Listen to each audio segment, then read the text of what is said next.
ایک صحابی نے عرض کیا تھا کہ یا رسول اللہ صلی اللہ علیہ وسلم میں نابینا ہوں، مجھے نظر نہیں آتا، اجازت ہے گھر میں نماز پڑھ لوں؟ تو میرے کریم علیہ السلام نے فرمایا تیرے کانوں میں اذان کی آواز جاتی ہے؟ حضور جاتی ہے۔ فرمایا پھر گھر نہ پڑھ، پھر مسجد آ کے پڑھ، پھر تو مسجد میں آیا کر، تو نماز پڑھا کر، تیرے کانوں میں آواز جاتی، لہذا تو مسجد میں آیا کر، یہاں آ کے نماز پڑھا کر۔ بہت سارے لوگ ہیں عدم دلچسپی، ہاں گھر میں بھی نماز پڑھنی چاہیے۔ مشکات میں حدیث ہے، نبی پاک علیہ السلام نے فرمایا اپنے گھروں میں مسجدیں بناؤ، یعنی ایک جگہ مخصوص کرو ہاں جہاں صرف نماز پڑھی جائے گی۔ فرمایا اپنے گھر میں مسجد بناؤ اور کچھ حصہ نماز کا گھر میں بھی پڑھا کرو، کچھ نوافل، کچھ سنتیں، کچھ حصہ گھر میں بھی نماز کا پڑھا کرو۔ فرمایا اپنے گھر کو قبرستان نہ بناؤ۔ اس کا مطلب ہے جس گھر کے اندر نماز نہ پڑھی جائے بالکل، اس گھر میں سارے زندے لوگ بھی رہتے ہوں تو گھر قبرستان ہے۔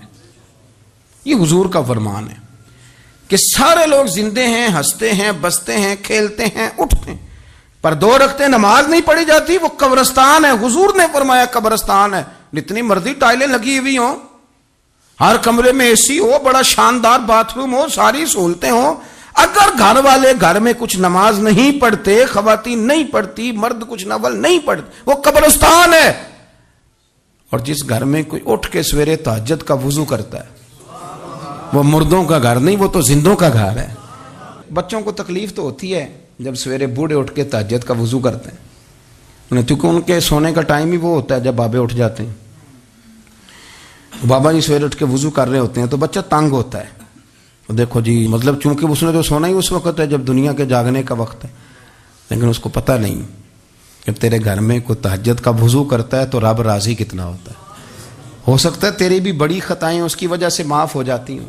اس کا بوڑھا باپ، اس کا دادا، اس کا نانا سویرے اٹھ کے نماز پڑھنے لگا، ہم کیوں نہیں اس بات کو سمجھتے؟ نبی پاک صلی اللہ تعالی علیہ وآلہ وسلم نے ارشاد فرمایا، حضرت ابو موسیٰ اشعری رضی اللہ تعالیٰ عنہ راوی ہیں، حدیث مشکات میں بھی ہے، ابو داؤد شریف میں بھی ہے۔ نبی پاک علیہ السلام فرمانے لگے قیامت کے قریب اس طرح اندھیری رات میں کوئی چیز گرتی ہے، ٹکڑے برستے ہیں تو پتہ نہیں نہ چلتا اندھیرے کی وجہ سے، اس طرح فرمایا تمہاری چھتوں پہ فتنے برسیں گے۔ اور حضور فرماتے ہیں ان فتنوں کے زمانے میں بندہ صبح مومن ہوگا، شام کو کافر ہو جائے گا، اس کی کیفیت بدلے گی۔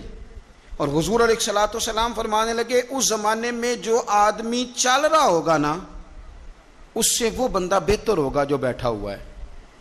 اور حضور فرمانے لگے اس زمانے میں جو آدمی دوڑ رہا ہوگا، اس سے وہ بہتر ہوگا جو آہستہ آہستہ چل رہا ہے۔ فتنوں کے زمانے میں فتنے چھتوں پر برسیں گے، بندہ صبح مومن ہوگا، شام کو کافر ہوگا، شام کو مومن ہوگا تو صبح کافر ہو جائے۔ اس تیزی کے ساتھ فتنے برسیں گے کہ ایمان لے جائیں گے۔ اے اللہ ہماری اولادوں کی حفاظت فرما، اللہ ہم کمزور ہیں، فتنوں کے زمانے میں ہمارے ایمان کو محفوظ کر، اللہ ہمارے حال پہ رحم فرما۔ حضور نے فرمایا کہ جو بیٹھا ہے وہ چلنے والے سے بہتر ہے، اور جو دوڑ رہا ہے اس سے چلنے والا بہتر۔ کیا مطلب؟ حضور نے فرمایا جو زیادہ جگہوں پہ جاتا ہے نا، دوڑ کے ادھر چلا گیا، دوڑ کے ادھر چلا گیا، اس کا ایمان زیادہ خطرے میں ہے۔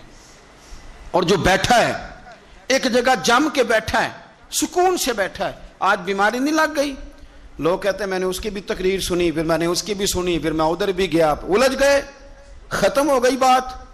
جب تک وہ ایک جگہ جمے ہوئے تھے ان کا ایمان محفوظ تھا۔ یہ میں نہیں کہہ رہا، یہ مدینے والے رسول نے فرمایا ہے، یہ نبی کریم نے فرمایا ہے۔ اور جب تو ادھر بھی گیا، تو ادھر بھی گیا، تو نے اس کی بھی سنی، میں ناقدین کی بھی سنوں گا، میں اس کی بھی سنوں گا، تنقید کرنے والے کی بھی، ہم نہیں کسی کی بھی سنتے۔ ہمیں ڈاکٹر اقبال، علامہ اقبال نے مشورہ دیا تھا، یہ دور ہی نکتہ چیں ہے، کہیں چھپ کے بیٹھ جا، اور جس دل میں تو مکیں ہے وہیں چھپ کے بیٹھ جا۔ اور مرشد دے دروازے اتے محکم لائیے چوکاں، محکم کا معنی پکیاں۔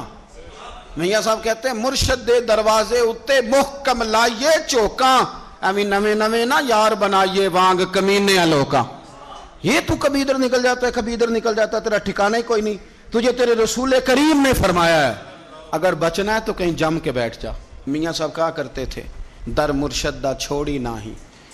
یہ میں کسی پیر کے لیے یا اپنے لیے نہیں پڑھ رہا، یہ آپ سمجھ لیں مرشد کامل کے لیے پڑھ رہا ہوں۔ وہ کہتے تھے در مرشد دا چھوڑی نہیں، نہیں تے ہو جاویں گا روگی، تے جیری بکری اجڑوں وچھڑی یو بگیاڑاں جوگی۔